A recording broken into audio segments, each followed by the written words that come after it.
দিনটা ছিল 14ই ফেব্রুয়ারি। একদিকে ছিল সরস্বতী পুজো, তার উপর আবার ভ্যালেন্টাইন্স ডে। সকালবেলা ঘুম থেকে উঠে বাড়ির কাজফাজ সেরে আমি চলে গিয়েছিলাম বাপের বাড়ি, মায়ের সাথে একটু গল্প টল্প করে ওখান থেকে এবার ফিরে এলাম। কারণ সন্ধেবেলা আমার ছিল একটা বিয়েবাড়ির নেমন্তন্ন, শুধু আমার একার নয়, সাথে হাজব্যান্ডেরও ছিল।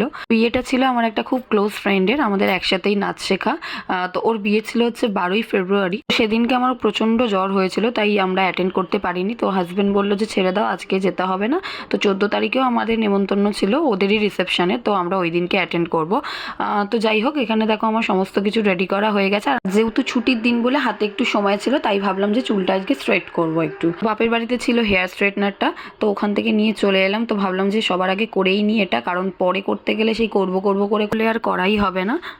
তো এরকম অনেকবারই হয়েছে যে লাস্টে করব করে করে আর হয়নি, এমনিই নর্মালি চলে গেছে। আর এমনিতেও আমার চুলটা স্ট্রেটই, তাও মনে হলো একটু করি, আছে যখন করি না, এই একটা ব্যাপার। ওইদিকে আমি সমস্ত কিছু রেডি করে রেখেছিলাম, যেমন শাড়ি, গয়নাগাটি সমস্ত কিছু বের করে রেখেছিলাম। অ্যাকচুয়ালি কি না, কোথাও যাওয়ার হলে আমি আগে থাকতে ডিসাইড করে রাখি যে কী পরবো, তার সাথে কি অর্নামেন্টস পরবো। কারণ ওই যাওয়ার সময় ওই তাড়াহুড়ো জিনিসটা আমার একদম ভালো লাগে না। সেই তাড়াহুড়োতে নয় আমার কি হয়, কাজল কেটে যায়, নয় চুল ঠিক হয় না, নয় শাড়ি পরা ঠিক হয় না, এইরকম একটা হয়। তাই আমি আগে থাকতে ডিসাইড করে রাখি যে আমি এইগুলো পরবো, আর বের করেও রাখি। তো যাই হোক, এখানে আমার চুল পুরো স্ট্রেট হয়ে গেছে। আর এদিকে দেখো আমি বালিশের ওয়ারগুলো গুছিয়ে নিচ্ছিলাম, কারণ কি সেই দিনকেই আমাদের সমস্ত কিছু কাচাকুচি হয়েছিল, বেডের যাবতীয় জিনিস, বালিশের ওয়ার, চাদর, সমস্ত কিছু। আর এই একটা জিনিস, বালিশের ওয়ার আমি কিছুতেই পরাতে পারি না। এর আগের বারে মায়ের থেকে হেল্প নিয়েছিলাম, মাকে বলেছিলাম যে তুমি পরিয়ে দাও। আর এই পরাতে এতটাই গরম লাগছিল যে আমি আবার ফ্যান চালালাম, আর সেদিনকে গরমও ছিল বটে। তো যাই হোক, আগের বারে মায়ের থেকে হেল্প নিয়েছিলাম, এবারে ভাবছিলাম আমি একাই পরাবো। বাপের বাড়িতেও যখন থাকতাম তখনও সব কাজ করতাম, কিন্তু 5 বালিশের ওয়ার আমি কিছুতেই পরাতে পারতাম না, তখন মাই পরিয়ে দিত। তো অনেকক্ষণ ধরে যুদ্ধ করার পর ফাইনালি একটা পরাতে পেরেছি, এখন আর একটা বাকি ছিল। তো ছোটো বালিশটা তাড়াতাড়ি হয়ে যায়, ওটা পরাতে বেশি অসুবিধা হয় না। আর এদিকে দেখো শখ করে তো স্ট্রেট করেছিলাম, কিন্তু এই 5 বালিশের চক্করে আবার সেই আমাকে চুলগুলো তুলে একটা খোপা করতে হলো, কারণ প্রচণ্ড গরম হচ্ছিল, পুরো যুদ্ধ একটা বলতে গেলে।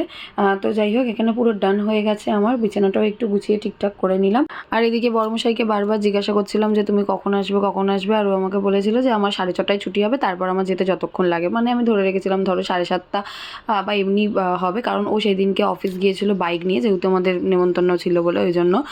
তো যাই হোক, ও সেদিনকে তাড়াতাড়ি চলে এসেছে, আমাকে সেটা বলেও নি যে তাড়াতাড়ি ছুটি হবে। এদিকে হচ্ছে আর একটা নেমন্তন্ন বাড়ির কার্ড, মানে একটা বিয়ে বাড়ি কাটতে না কাটতে আর একটা বিয়ে বাড়ি, মানে আমাদের এই মাসে ফেব্রুয়ারি বলো মার্চে বলো প্রচুর বিয়ে বাড়ি নেমন্তন্ন আছে। তো এদিকে মা সন্ধ্যেবেলা চা করে দিয়েছিল, তো আমি আর বড়মশাই বসে চা খাচ্ছিলাম, আর এদিকে ওকে ডিস্টার্বও করছিলাম, কারণ আমার ওকে এইভাবে ডিস্টার্ব করতে খুবই ভালো লাগে। তো ও একদমই চা খায় না, আর বাড়িতে সবাই লিকার চা খায়, আমি একমাত্র দুধ চা খাই, আর ও খেলে দুধ চাই খায়। তো আমাদের গল্প করতে করতে চা খাওয়া কমপ্লিট। এবার বড়মশাই রেডি হচ্ছে, তো আমি অনেকক্ষণ আগেই রেডি হয়ে গিয়েছিলাম।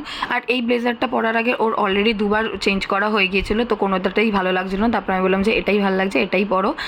তো এইদিকে আমি ওকে ডিস্টার্ব করছিলাম বলে ও গজগজ করছিল। আর এই দেখো, এটা হচ্ছে আমার ফাইনাল লুক।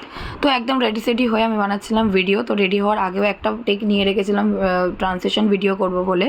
তো যেহেতু বাড়ির খুব কাছেই ছিল, খুব একটা দূরে ছিল না, তাই আমরা বেশি দেরিও করিনি। আর পরের দিন যেহেতু আমার স্কুল ছিল, তো ভাবলাম যে তাড়াতাড়ি চলে যাই, তো ফিরবো তাড়াতাড়ি। আর এই হচ্ছে দেখো, গেটটা সাজানো হয়েছিল, খুব সুন্দর লাগছিল। আর এই হচ্ছে আমার বান্ধবী, দুজনকে খুব সুন্দর মানিয়েছে, আর খুব সুন্দর লাগছিল ওদের দুজনকে দেখতে। তো এই ফাঁকে গিয়ে আমি একটা ছবি তুলছিলাম। তো বিয়ের দিন আমরা আসতে পারিনি বলে ও একটু রেগেও গিয়েছিল। তো ওকে বললাম, ওকে ফোনেও আমি বলেছিলাম যে আমার জ্বর হয়েছিল বলে আমি যেতে পারিনি গো।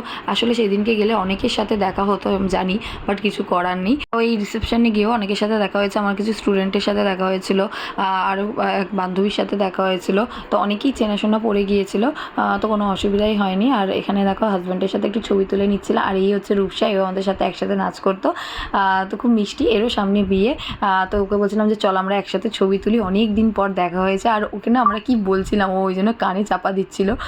তো যাই হোক, আমি ওকে বলছিলাম যে চলো একটা পোজ দিয়ে একটা সুন্দর করে ছবি তুলি। আর ও বলছিল সেই এক পোজ, কোমরে হাত দেওয়া। তারপরে আমি বললাম যে ঠিক আছে, তোমাকে আমরা এরকম গাল টিপি। বলছে যে না না, এরকম গাল টিপবি না, আমার মেকআপ খারাপ হয়ে যাবে। অনেকক্ষণ ধরে ছবি তোলার পর ফাইনালি ওকে বললাম যে তুমি একটু সরে বসো, আমি আর রূপসা এবার ছবি তুলবো। তো আমি আর রূপসা এখানে ছবি তুলছিলাম।